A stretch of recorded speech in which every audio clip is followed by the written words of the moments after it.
Most executives have given up on influence. I talked to the CEO of a large defense contractor a number of years ago who was in a fight for his life to try to save the organization. Thousands of jobs would be lost unless they could fundamentally change behavior across the organization in a way that would help them win new work.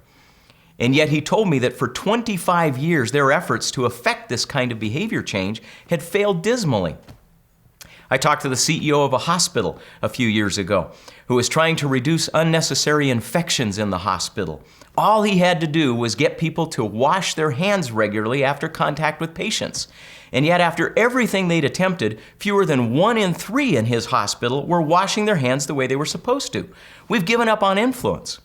How about you? Have you ever lamented a lack of teamwork, execution failures, or other chronic problems, but refused to try another corporate program to change things because none of the previous ones ever worked?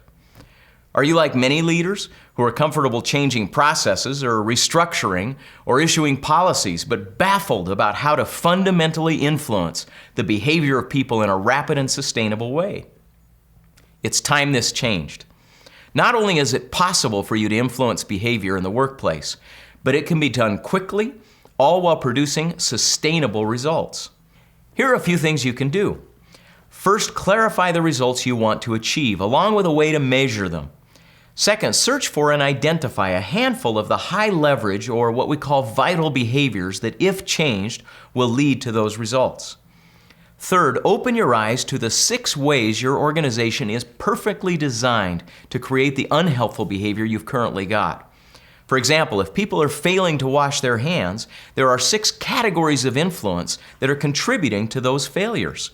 Unless and until you can recognize all 6 of those categories of influence, you'll be ineffective at changing that behavior. And last, marshal those same 6 sources of influence to both motivate and enable people to change.